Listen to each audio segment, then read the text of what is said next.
यह video class 10th के लिए है जो 2024 में एग्जाम देने वाले हैं। जो जिसका 2024 में एग्जाम है बच्चा जी, प्रत्येक बच्चे एक एक करके हमारा इस वीडियो में जो भी ऑब्जेक्ट मैं करवा रहा हूँ उसको ध्यान से देखिए, क्योंकि सारा का सारा क्वेश्चन आपको यहीं से आएंगे तो आएंगे। यानी कि मैंने क्या किया हूँ, सेट 1 जो है सोशल साइंस का सेट 1 मैं करवा चुका हूँ, और यह जो वीडियो आप देख रहे हैं यह सेट 2 है। क्या बच्चा जी, तो सेट 2 है। अगर आप सेट 1 नहीं देखे हैं तो हमारे चैनल पर जाइए और वहां सेट 1 पहले कंप्लीट कीजिए, उसके बाद सेट 2 को देखिए। और इसी तरीके से आपको मैं सारा विषय को प्रोवाइड कराऊंगा, यानी कि आपके एग्जाम तक मैं सारा विषय का पूरा कंप्लीटली मैं करवा दूंगा। तो आइए हम शुरू करते हैं आज की क्लास 51 से, यानी कि 50 तक मैंने क्या किया था, क्वेश्चन को बता दिया था, और आज मैं क्या करूंगा 51 से शुरू करूंगा। तो आइए हम शुरू करते हैं बिना समय गवाए हुए। अगर हमारे चैनल पर नए हैं दोस्तों तो चैनल को प्लीज़ सब्सक्राइब जरूर कर लीजिएगा। यह आपके लिए ही चैनल है और आपके लिए कहीं ना कहीं यह फायदा देकर ही जाएगा। तो आइए हम शुरू करते हैं आज का पहला क्वेश्चन। आज का पहला क्वेश्चन क्या कहता है कि मेढक में प्रजनन प्रक्रिया को बाधित करने वाला रसायन कौन सा होता है। यानी कि मेढक प्रजनन में जो होता है प्रक्रिया को बाधित करने वाला रसायन कौन सा होता है। तो डायरेक्टली इसका आंसर याद कीजिए बच्चा जी, वह जो होता है वह है एड्रीनल। कौन है, तो वह एड्रीनल है ना। यानी कि इस तरह क्वेश्चन आएंगे तो आपको फटाक से आंसर कर देना क्या होगा, तो इसका आंसर तो एड्रीनल होगा, यानी कि इसका आंसर हो जाएंगे बच्चा जी सी। आगे बढ़ते हैं क्वेश्चन नंबर 52 की तरफ। क्वेश्चन 52 में क्या कहता है कि बिहार में, देखिए ध्यान से, बहुत ही इंपॉर्टेंट क्वेश्चन है। बिहार में अति जल दोहन से भूमिगत जल में किस तत्व का संकेंद्रण बढ़ा है। तो याद रखिएगा जो बिहार में जो है वो भूमिगत जल का, किसका बच्चा याद रखिएगा, तो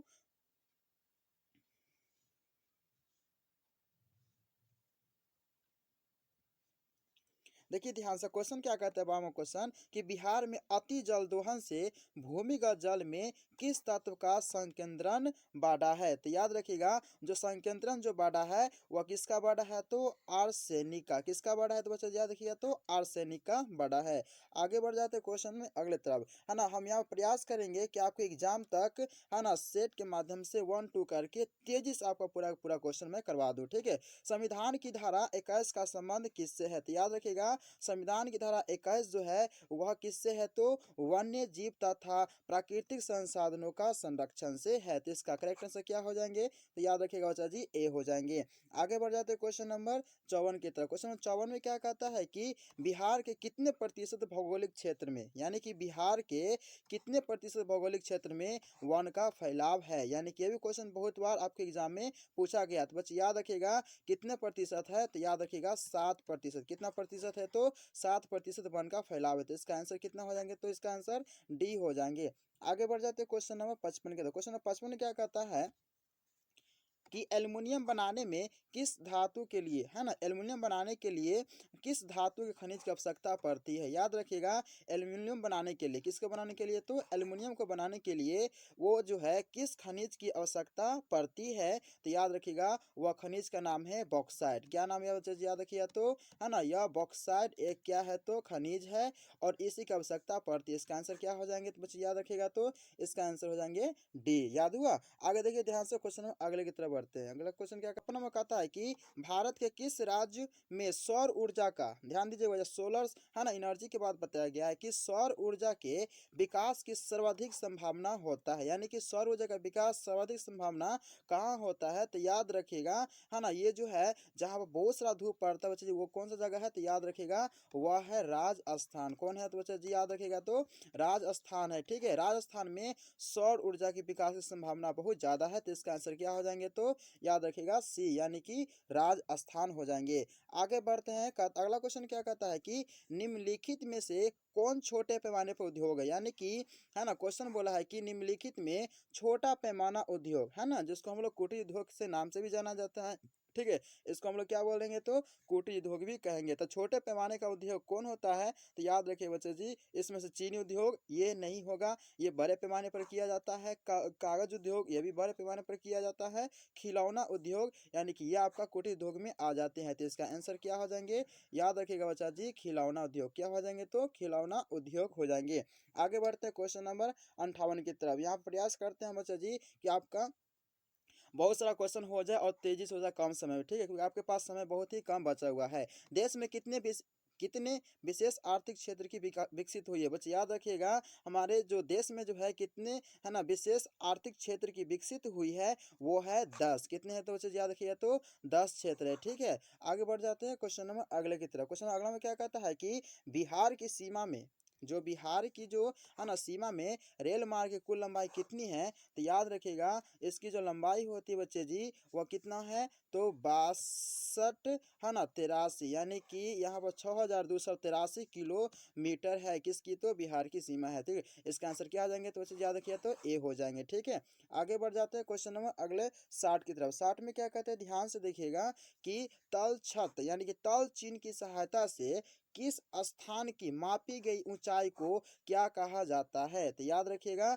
उसको कहा जाता है स्थानिक ऊंचाई। क्या कहा जाता है बच्चों, याद रखिए, तो स्थानिक ऊंचाई कहा जाता है। आगे बढ़ जाते देखते हैं, जब हम लैंगिक विभाजन की बात करते हैं तो हमारा अभिप्राय क्या होता है, तो इसका आंसर बच्चे याद रखिएगा, समाज द्वारा स्त्रियों और पुरुषों की दी गई असमान भूमिका के कारण होता है। तो इसका आंसर क्या हो जाएंगे, तो याद रखिएगा इसका आंसर हो जाएंगे, है ना, बी हो जाएंगे। आगे बढ़ जाते क्वेश्चन नंबर, है ना, अगले की तरफ। क्वेश्चन नंबर 62 में क्या कहता है, ध्यान से देखना बच्चा जी, कि भारतीय संविधान के बारे में इनमें से कौन सा कथन सही है, यानी कि हमारा भारत का संविधान है, उसके लिए कहता है इनमें से कौन कथन सही है। यह धर्म के आधार पर भेदभाव की, है ना, मनाही करता है। बात सही है, यानी कि इसका आंसर यही होना चाहिए, यानी कि यही है, यानी यह धर्म के आधार पर भेदभाव की क्या करता है, तो मनाही करता है। और यह मेरा संविधान कहता है कि किसी प्रकार से किसी भी जात का में जो होता है हम लोग भेदभाव नहीं करेंगे, यह मेरा संविधान सिखाता है। आगे बढ़ जाते हैं क्वेश्चन नंबर अगला 63 की तरफ। 63 में क्या कहता है, ध्यान से देखिएगा, 63 कहता है कि सत्ता में साझेदारी है, क्योंकि क्या होता है बच्चे याद रखिएगा, यह विविधता को अपने में समेट लेती है। बात सही है, यानी कि सत्ता में साझेदारी जो होती है, यह विविधता को अपने में क्या कर लेते बच्चा जी, तो समेट लेते हैं। तो इसका आंसर क्या हो जाएंगे, तो ए हो जाएंगे। आगे बढ़ जाते क्वेश्चन नंबर 64। 64 में क्या कहता है, ध्यान से देखिएगा कि वर्ष 1975 ईस्वी में भारतीय राजनीति के लिए, यानी कि भारतीय राजनीति के लिए किस लिए जनता जाना जाता है, तो याद रखिएगा ये जो होता है देश में आपातकाल लागू हुआ था। ये क्वेश्चन बहुत तरह पूछा गया बच्चे, याद रखिएगा कि वर्ष 1975 ईस्वी में भारतीय राजनीति में किसके लिए जाना जाता है, तो बच्चे याद रखिएगा देश में आपातकालीन जो होता है वो लागू हुआ था, उसके लिए जाना जाता है। तो इसका आंसर क्या हो जाएंगे बच्चे जी, याद रखिएगा इसका आंसर जो हो जाएंगे वो हो जाएंगे सी। आगे बढ़ जाते हैं क्वेश्चन नंबर 65 की तरफ। क्वेश्चन नंबर 65 में क्या कहते हैं, ध्यान से देखिएगा कि, है ना, बिहार में संपूर्ण क्रांति का नेतृत्व निम्नलिखित में से किसने किया था। जो हमारे बिहार में संपूर्ण क्रांति हुआ था उसका नेतृत्व जो है वो किसने किया था, तो याद रखिएगा वो करने वाले हैं वो इंदिरा गांधी। कौन है, तो इंदिरा गांधी ने किया था। ठीक है, तो इसका करेक्ट आंसर क्या हो जाएंगे, तो सी हो जाएंगे।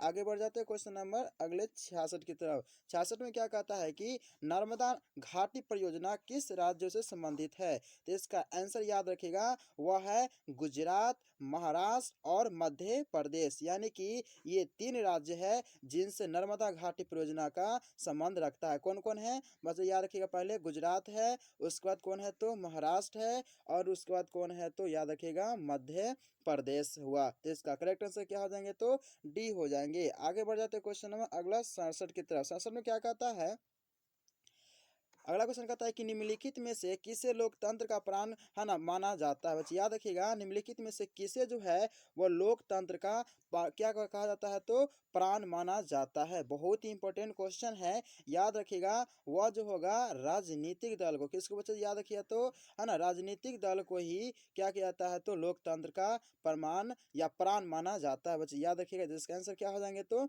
डी हो जाएंगे। आगे बढ़ते क्वेश्चन नंबर 68 की तरफ। क्वेश्चन 68 में क्या करता है कि दल बदल कानून निम्नलिखित में से किस पर लागू है, याद रखिएगा दल बदल कानून जो होता है निम्नलिखित में से किस पर लागू है, तो याद रखिएगा वह सांसदों और विधायकों पर। किस पर है तो याद रखिएगा, तो सांसदों और किस पर है, तो सांसदों और विधायकों पर क्या है, तो ये लागू है। तो इसका आंसर क्या हो जाएंगे, तो ए हो जाएंगे। आगे बढ़ते क्वेश्चन नंबर अगले की तरफ। अगला क्वेश्चन क्या बोला है कि जनता दल, बहुत ही इंपॉर्टेंट क्वेश्चन है, जनता दल यानी कि यूनाइटेड, ये यूनाइटेड इसको कहा जाता है। जनता दल यूनाइटेड पार्टी का गठन कब हुआ था, है ना, ये भी क्वेश्चन है, याद रखिएगा बच्चा जी। इसका जो है हुआ था 1999 में। कब हुआ था तो देखिए तो 1999 में हुआ था पार्टी का गठन। तो इसका आंसर क्या हो जाएंगे तो याद रखिएगा इसका आंसर 1999 बी हो जाएंगे। आगे बढ़ जाते हैं अगले क्वेश्चन की तरफ।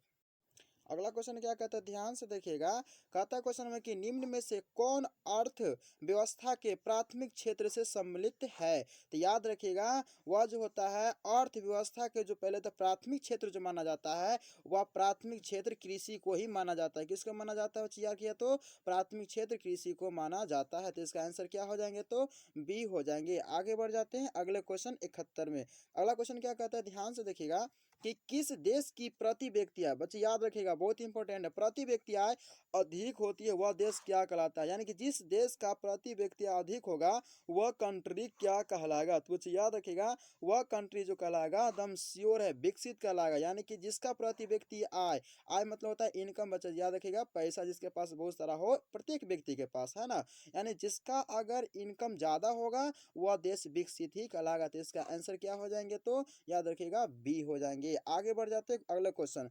अगला क्वेश्चन क्या बोला है कि बिहार में किस जिले के प्रति व्यक्ति आय सर्वाधिक होता है। हमारे बिहार में जो है किस जिला में, यानी कि टोटल 38 जिले की बात किया जाए तो उसमें कौन सा जिला है जहां पर प्रत्येक व्यक्ति के पास सबसे अधिक यहां पर आय पाया जाता है। तो याद रखिएगा वह जो है पटना है। कौन है तो याद रखिएगा बच्चा जी तो पटना, याद रखिएगा कौन है तो पटना है। ठीक है आगे बढ़ जाते हैं अगले क्वेश्चन की तरफ। अगला क्वेश्चन क्या कहता है कि भारत का, ध्यान दीजिए, भारत का केंद्रीय बैंक कौन सा है। भारत का केंद्रीय बैंक जो है वो याद रखिएगा वह है रिजर्व बैंक ऑफ इंडिया। कौन है बच्चे याद रखिए तो है ना रिजर्व बैंक ऑफ इंडिया हो जाएंगे। तो इसका आंसर क्या हो जाएंगे तो ए हो जाएंगे। आगे बढ़ जाते हैं क्वेश्चन नंबर अगले की तरफ। क्वेश्चन अगला में क्या कहता है कि व्यवसायिक बैंकों का सर्वप्रथम, याद रखिए बच्चा जी, जो व्यवसायिक बैंक है उसका सर्वप्रथम राष्ट्रीयकरण कब किया गया था। तो याद रखिएगा इसका राष्ट्रीयकरण जो किया गया था ना 1969 में किया गया था। कब किया गया था 1969 में किया गया था। इसका आंसर क्या हो जाएंगे तो याद रखिएगा सी हो जाएंगे। आगे बढ़ जाते हैं क्वेश्चन नंबर अगले की तरफ। अगला क्वेश्चन क्या कहता है ध्यान से देखिएगा। क्वेश्चन में कहता है कि ऊर्जा के मुख्य स्रोत क्या है। बहुत ही इंपॉर्टेंट है, ऊर्जा के मुख्य स्रोत क्या है। तो बच्चे याद रखिएगा ये तो बहुत अच्छा क्वेश्चन है। कोयला यह भी मुख्य स्रोत में आता है, विद्युत भी मुख्य स्रोत में आता है, पेट्रोलियम भी, अगर कहा सकते कुल मिलाकर के इसका आंसर जो हो जाएंगे बच्चा जी वो हो जाएंगे डी। यानी कि इनमें से क्या हो जाएंगे तो सभी, इनमें से क्या हो जाएंगे तो सभी। यानी कि ऊर्जा का सभी मुख्य स्रोत होता है, कोयला भी होता है, विद्युत भी होता है और पेट्रोलियम भी होते हैं। आगे बढ़ जाते हैं अगले क्वेश्चन की तरफ। क्वेश्चन अगला क्या कहता है 76 में। 76 में क्या कहता है कि इनमें से कौन सी बहुराष्ट्रीय कंपनी है। याद रखिए बच्चा जी कौन है जो बहुराष्ट्रीय कंपनी है। तो याद रखिएगा वो फर्स्ट मोटर्स नहीं है, कोका कोला यही बहुराष्ट्रीय कंपनी नहीं है, सैमसंग ये भी नहीं है। यानी कि याद रखिएगा बच्चा जी Ford Motors, Coca Cola, Samsung, अरे ये सब है, ये सब कंपनी बहुराष्ट्र मतलब क्या होता है जो बहुत स्तर पर किया जाता है ना उसको बोलते हैं। ठीक है यानी कि Ford Motors, Coca Cola, Samsung, यानी कि इनमें से कहा जाए तो सब है बच्चा जी। कौन है तो याद रखिएगा तो इनमें से सभी हो जाएंगे। यानी कि सभी जो है बहुराष्ट्रीय कंपनी है। इसका आंसर क्या हो जाएंगे तो डी हो जाएंगे। आगे बढ़ जाते हैं अगले क्वेश्चन की तरफ। अगला क्वेश्चन में क्या कहता है ध्यान से देखिएगा कि 77 में कहता है कि उपभोक्ता अधिकार दिवस कब मनाया जाता है। बहुत ही इंपॉर्टेंट है, उपभोक्ता अधिकार दिवस कब मनाया जाता है। तो याद रखिएगा ये जो है 15 मार्च को कब मनाया जाता है। तो चाहिए याद रखिए तो 15 मार्च को उपभोक्ता अधिकार दिवस मनाया जाता है। आगे बढ़ जाते हैं अगले क्वेश्चन की तरफ। अगला क्वेश्चन में क्या कहता है कि यदि किसी व्यक्ति, ध्यान दीजिएगा थोड़ा सा लंबा क्वेश्चन है, यदि किसी वस्तु या सेवा का मूल्य कितना है तो 20 लाख से अधिक तथा 1 करोड़ से कम है। यानी 20 लाख से अधिक होगा और 1 करोड़ से क्या होगा कम होगा तो उपभोक्ता कहाँ शिकायत कर सकता है। तो याद रखिएगा इसका शिकायत दर्ज होगा वह राज्य आयोग को, किसको कर सकता है तो राज्य आयोग को शिकायत कर सकता है। तो इसका आंसर क्या हो जाएंगे तो है ना बी हो जाएंगे। आगे बढ़ जाते हैं क्वेश्चन में अगले की तरफ। अगला क्वेश्चन क्या कहता है देखिए ध्यान से। अगला क्वेश्चन है कि सुनामी का प्रमुख कारण क्या होता है। यानी कि सुनामी का जो होता है बच्चा जी वह प्रमुख कारण क्या होता है तो समुद्र से भूकंप का आना, यही हो जाएंगे। याद रखिएगा समुद्र से भूकंप का आना ही क्या कहलाता है तो सुनामी कहलाता है। ठीक है आगे देखते हैं फिर से ध्यान से देखिएगा। क्वेश्चन क्या बोला है कि, है ना, अगला क्वेश्चन बोला कि सुनामी का प्रमुख कारण क्या है। तो बच्चा याद रखिएगा समुद्र से भूकंप का आना, है ना, यानी कि इसका आंसर जो है बच्चा जी यही हो जाएंगे, यानी कि समुद्र से जो है भूकंप जो आते हैं उसी को क्या बोलते हैं, तो सुनामी कहा जाता है। आगे बढ़ जाते हैं अगले क्वेश्चन की तरफ। अगला क्वेश्चन क्या कहता है, ध्यान से देखिएगा कि भूकंप केंद्र के ऊर्ध्वाधर पृथ्वी पर स्थित केंद्र को क्या कहा जाता है। तो याद रखिएगा उसको हम लोग बोलेंगे अधिकेंद्र। क्या कहेंगे, तो बच्चे याद किया तो अधिकेंद्र कहेंगे। तो इसका आंसर बी हो जाएंगे। आगे बढ़ जाते हैं क्वेश्चन में अगले की तरफ, है ना। अगला क्वेश्चन क्या कहता है, ध्यान से देखिएगा कि किस युद्ध के बाद जर्मनी का एकीकरण पूरा हुआ था। याद रखिएगा वह जो एक युद्ध था जिसका नाम था सेडान का युद्ध। क्या था बच्चे, याद किया तो सेडान का युद्ध था जिसमें जर्मनी का क्या हो गया था, एकीकरण पूरा हो गया था। इसका आंसर क्या हो जाएंगे, तो याद रखिएगा तो इसका आंसर जो हो जाएंगे बच्चा जी वो हो जाएंगे डी। और याद रखिएगा सेडान का युद्ध था। क्या था बच्चा जी, याद रखिएगा तो, है ना, सेडान का युद्ध था। ठीक है, आगे बढ़ जाते हैं अगले क्वेश्चन की तरफ। क्वेश्चन में अगला 82 में क्या कहता है कि साम्यवादी घोषणा पत्र के लेखक कौन थे। याद रखिएगा ये साम्यवादी घोषणा, क्वेश्चन क्या बोला फिर से देखते हैं, साम्यवादी घोषणा पत्र के लेखक थे, कौन थे लेखक। तो याद रखेगा वो लेखक का नाम जो था वो नाम था ट्रास्की। कौन था बच्चे, याद किया तो ट्रास्की था। जो क्या किया था लेनिन ने, है ना, इसको अपना जो गृह युद्ध मंत्री जो है ये ट्रास्की को ही बनाया था। तो इसका आंसर क्या हो जाएंगे, तो बी हो जाएंगे। आगे बढ़ जाए अगला क्वेश्चन नंबर 83 में। 83 में क्वेश्चन क्या कहता है कि अखिल भारतीय किसान सभा का गठन किस वर्ष हुआ था। तो याद रखिएगा यह जो हुआ था 1936 में हुआ था। कब हुआ था बच्चे, याद किया तो 1936 में हुआ था। तो इसका आंसर क्या हो जाएंगे, तो बच्चे जी तो डी हो जाएंगे। आगे बढ़ जाते हैं अगले क्वेश्चन 84 की तरफ। क्वेश्चन 84 में क्या कहता है, ध्यान से देखिएगा कि भारत में Tata hydro electronic power station की स्थापना कब हुआ था। यानी कि टाटा हाइड्रो इलेक्ट्रॉनिक पावर जो था स्टेशन, इसका स्थापना जो है वह कब हुआ था। तो याद रखिएगा 1910 में हुआ था। कब हुआ था बच्चा जी, 1910 में किया गया था। इसका आंसर क्या हो जाएंगे, तो ए हो जाएंगे। क्या हो जाएंगे, तो ए हो जाएंगे। आगे बढ़ जाते हैं अगले क्वेश्चन की तरफ।